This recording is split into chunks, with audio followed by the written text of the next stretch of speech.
2027 ரிஷபராசிக்காரர்கள் உங்களோட வேலை, தொழில், பொருளாதாரம் இந்த மாதிரி உங்கள் வாழ்க்கையில் மிக முக்கியமான விஷயங்களில் மிக கவனமாக இருக்க வேண்டிய காலகட்டம் அப்படிங்கிறது உங்களுக்கு தெரியுமா?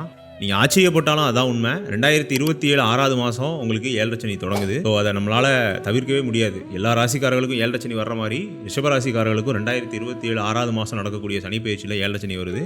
ஸோ அந்த 7 சனிக்கு நம்ம தயாராகிறதுக்கு இன்னும் 1 வருஷம் இருக்குது. அதை தான் இந்த வீடியோவில் நம்ம பார்க்க போகிறோம்.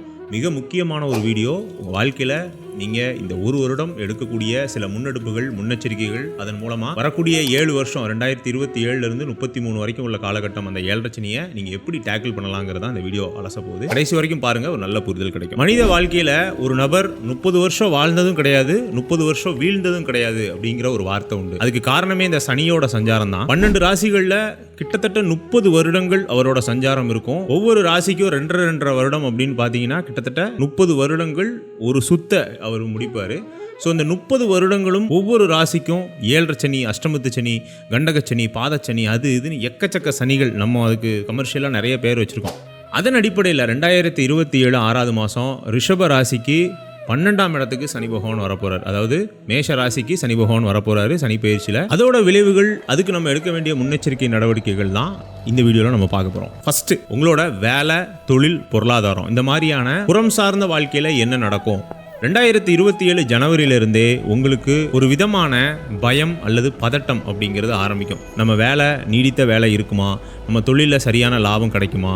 நம்ம சேமித்த பொருளாதாரம் நம்ம கையில் நிற்குமா? இந்த மாதிரியான பயம், பதட்டம் இதெல்லாம் ஆரம்பிக்கும். சரிங்களா? ஆனால் இதெல்லாம் பற்றி பயப்பட வேண்டாம். இது எதுவுமே உங்களை ஆரம்பத்திலே ஒன்றுமே செய்யாது. பொதுவாக அந்த 7 சனி அப்படிங்கிறது 3 பாகமாக வேலை செய்யும். விரயச்சனி, ஜென்மசனி, பாதச்சனி. சரிங்களா? இது எல்லா ராசிகளுக்குமே ஒன்று தான்.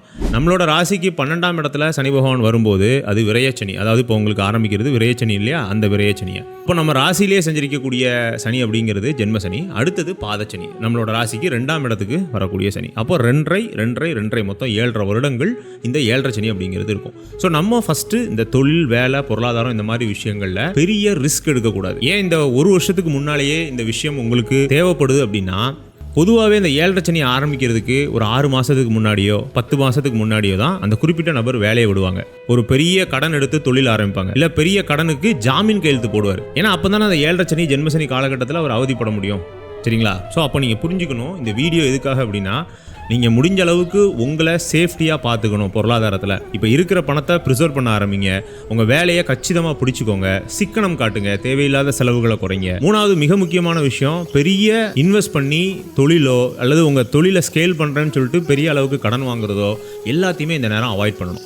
3வது என்ன அப்படின்னு பார்த்தீங்கன்னா, பார்ட்னர்ஷிப்பு. ஏன்னா இந்த நேரத்தில் நம்மளோட நண்பர்கள், நமக்கு ரொம்ப நெருக்கமானவங்க கூட சில நேரங்களில் சில முரண்பாடுகளால் பிரிஞ்சு போகிறதுக்கு வாய்ப்புகள் இருக்கும்போது, புதிய நபர்களை நம்பி தொழில் பார்ட்னர்ஷிப்போ அல்லது முதலீடு சார்ந்த பார்ட்னர்ஸையோ கண்டிப்பாக இந்த நேரம் அவாய்ட் பண்ணணும். சரிங்களா? அதே மாதிரி குடும்பத்தில் நீண்ட நாள் இருந்துட்டு வந்த கடன் பிரச்சனைகள், நீண்ட நாள் இருந்துட்டு வந்த நோய் பிரச்சனைகள், நீண்ட நாள் இருந்துட்டு வந்த பொருளாதார ரீதியான பிரச்சனைகள், இது எல்லாத்தையுமே நம்ம இப்போவே ஷார்ட் அவுட் பண்ணி ஆகணும். சரிங்களா? இந்த 1 வருஷம் அதுக்காகத்தான் உங்களுக்கு டைமு. 2027 6வது மாதத்துக்கு அப்புறம் அந்த 7 சனி தொடங்குது. 7 சனியை பார்த்து பயப்பட வேண்டாம். சில அதுக்கான அறிகுறிகள், சில அதுக்கான விளைவுகள் இதெல்லாம் நம்ம முதல்ல பார்த்துட்டாலே நம்ம என்ன செய்யணுங்கிறது நமக்கு தெரிஞ்சிடும். அதை தான் நம்ம முதல்ல சொல்கிறோம். முதல்ல மனம் ஒரு ரிலாக்ஸாக இருக்கணும் ஃபஸ்ட்டு. 2வது சரியான பொருளாதார அந்த மேனேஜ்மெண்ட், மணி மேனேஜ்மெண்ட்னு சொல்லுவோம் இல்லையா, இந்த விஷயம்.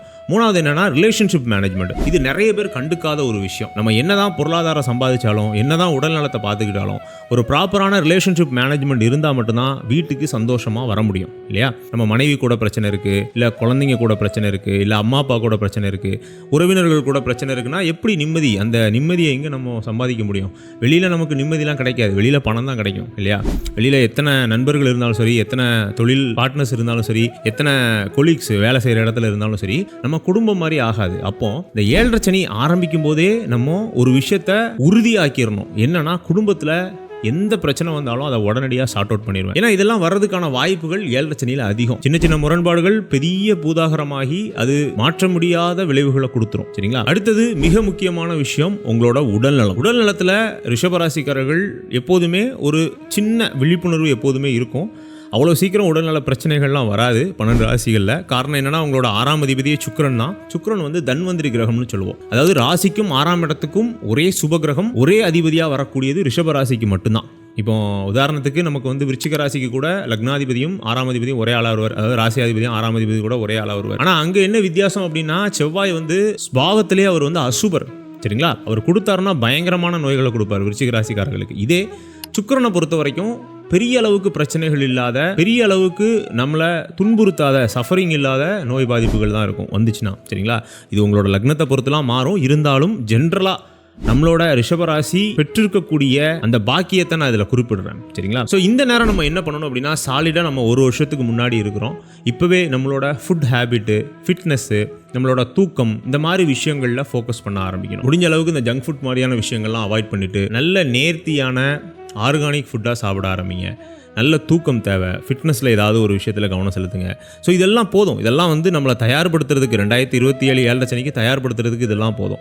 நம்ம ஆரம்பத்திலே சொன்ன மாதிரி ப்ராப்பர் மணி மேனேஜ்மெண்ட்டு, அப்புறம் வந்து ரிலேஷன்ஷிப் மேனேஜ்மெண்ட் பார்த்தோம். இப்போ இந்த ஹெல்த்தை பார்த்துட்டோம். அடுத்து பார்க்க போகிற விஷயம் என்ன அப்படின்னா, இப்போ இந்த ஏழரை சனி நடக்குது, அது தெரிஞ்சு போச்சு. ஏழரை சனி ஆரம்பிக்க போகுது, அதுக்குண்டான அறிகுறிகள், அதோட விளைவுகளுக்கு நம்ம எடுக்க வேண்டிய முன்னெச்சரிக்கை நடவடிக்கைகள், இதெல்லாம் பார்த்துட்டோம். இதில் சில பேர் மட்டும் காப்பாற்றப்படுவாங்க. அதாவது கடுமையான ஏழரை சனி அஷ்டம சனி காலகட்டத்தில் கூட சில பேர் பணக்காரங்களாகிறத பார்க்குறோம். நிறைய சந்தோஷமாக லக்ஸரியாக வாழக்கூடிய வாழ்க்கையெல்லாம் பார்க்குறோம்.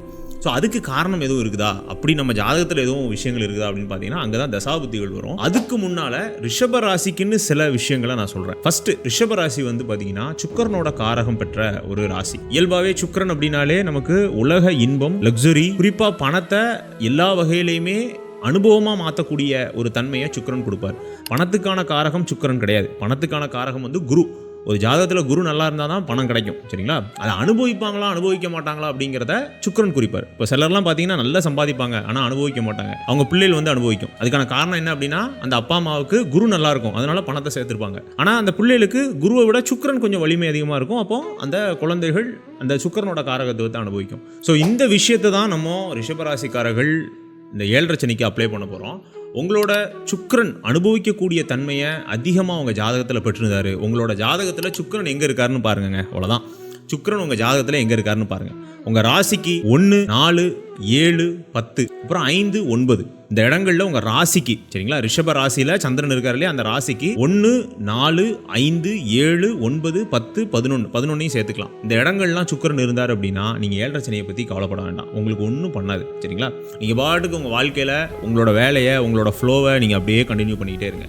அதே மாதிரி உங்கள் ஜாதகத்தில் சுக்கிரன் உச்சமாக இருக்காரு, ரொம்ப நல்லது. ஆட்சியாக இருக்காருன்னா முக்காவாசி நல்லது, சரிங்களா? ரிஷபராசியும் துளாராசிகளுக்கும் இயல்பா சுக்கிரன் வலிமை பெற்றிருக்கணும், அவ்வளோதாங்க. உங்கள் ராசியாதிபதி உங்கள் ஜாதகத்தில் வலிமை பெற்றிருக்காரான்னு பாருங்கள். உங்கள் ராசிக்கு திரிகோணம் அல்லது கேந்திரங்கள் இருக்காரான்னு பாருங்கள். அப்போ இயல்பாகவே உங்களுக்கு அந்த லக்ஸரி, இந்த மாதிரி விஷயங்களில் எப்போதுமே தடங்கள் ஏற்படாது. அங்கங்கே நடைமுறை சிக்கல்கள், சின்ன சின்ன அவஸ்தைகளை மட்டும் கொடுக்கும், மற்றபடி தப்பிச்சிடலாம், சரிங்களா? அதே மாதிரி தசாபுத்திகள், இது ரொம்ப ரொம்ப முக்கியம். நம்ம எல்லா ராசிபலன் வீடியோக்கள்லையும் நம்ம இதை சொல்லுவோம்.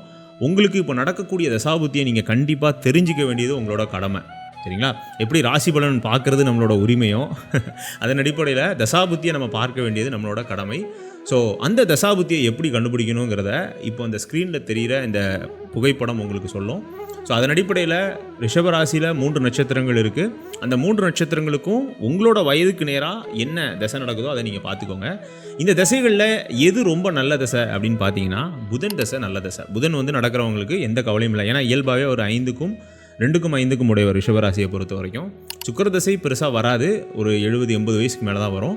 சனி தசைக்கு குரு அல்லது சுக்கிரனோட பார்வை கிடச்சதுன்னா மிகச்சிறந்த விஷயம். அதே மாதிரி செவ்வாய் தசை, ராகு தசைலாம் மினிமலாக இருக்கும். குரு தசை மட்டும் பெரிய அளவுக்கு நன்மை செய்யாது. குரு கண்டிப்பாக எங்கேயாவது வலிமையாக இருக்கணும் உங்கள் லக்னத்துக்கு. இந்த குரு தசைக்கு மட்டும் உடனடியாக பலன் எடுக்க முடியாது. உங்கள் ஜாதகத்தை டீப்பாக அனலைஸ் பண்ணணும். ஏன்னா சுக்கிரனை பொறுத்த வரைக்கும் குரு வந்து அவயோகி. ரிஷபராசி துளாராசிக்கு கண்டிப்பாக அவயோக தசையாக இருக்கும். ஸோ ரிஷபராசியில் பிறந்தவங்களுக்கு கண்டிப்பாக குரு தசை வரும். ஒரு 30-40 வயசுக்குள்ளேயே அந்த குரு தசையை நீங்கள் ஃபேஸ் பண்ணுவீங்க. ஸோ குரு எப்படி இருக்காரு அப்படிங்கிறத உங்கள் ஜாதகத்தை பார்த்து தான் சொல்ல முடியும், சரிங்களா? ஸோ மற்றபடி இந்த ஏழரை சனி தொடங்குத விரயமாகுமோ, இல்லை இருக்கிற பணங்கள்லாம் விரயமாகுமோ, இப்படிலாம் எந்த கவலையும் பட வேண்டாம். இது எல்லாருக்கும் வரக்கூடிய ஒரு நேரம் தான். 12 பேரில் ஒருத்தர் ரிஷபராசி தான். ஸோ அதே பிரச்சனையை, அதே சஃபரிங்கை அவரும் அனுபவிக்க தான் போகிறாரு. ஆனால் அந்த சஃபரிங்கை வந்து எப்படிலாம் நம்ம டேக்கிள் பண்ணலாங்கிறத இந்த வீடியோவில் நம்ம என்னால் முடிஞ்ச அளவுக்கு நான் உங்களுக்கு கொடுத்துருந்தேன். ஸோ இதை ஃபாலோ பண்ணுங்கள். எதுக்கும் பயப்படாமல் நீங்கள் பாட்டுக்கு உங்களோட வாழ்க்கையில் நீங்கள் என்ன செய்யணுமோ அதை மட்டும் செஞ்சுக்கிட்டு இருங்க. முடிஞ்ச அளவுக்கு தான தர்மங்கள் பண்ணுங்கள், உங்கள் குலதெய்வ வழிபாடு பண்ணுங்கள். இதெல்லாம் உங்களை ஓரளவுக்கு இந்த 7 சனி பிரச்சனைகள்லேருந்து காப்பாற்றும். அப்புறம் நான் சொன்ன அந்த சுக்கிரனோட நிலை உங்களோட ஜனனகால ஜாதகத்தில் இப்போ நடக்கக்கூடிய தசாபுத்திகள் இதை பொறுத்து உங்களோட 7 சனியோட பலன்களும் மாறும். சரிங்களா? ஸோ இதுதான் இந்த வீடியோ பிடிச்சிருந்துச்சுன்னா லைக் பண்ணுங்கள், பிடிக்கலன்னா டிஸ்லைக் பண்ணுங்கள். இந்த வீடியோ தொடர்பான ஏதாவது சந்தேகங்கள் உங்களுக்கு இருந்துச்சுன்னா கீழே கமெண்ட் செக்ஷனில் கமெண்ட் பண்ணுங்கள்.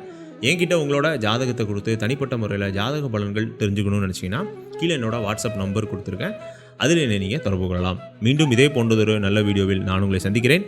அதுவரை உங்களிடமிருந்து விடைபெறுவது உங்கள் லக்ஷ்மி நாராயணன். நன்றி, வணக்கம்.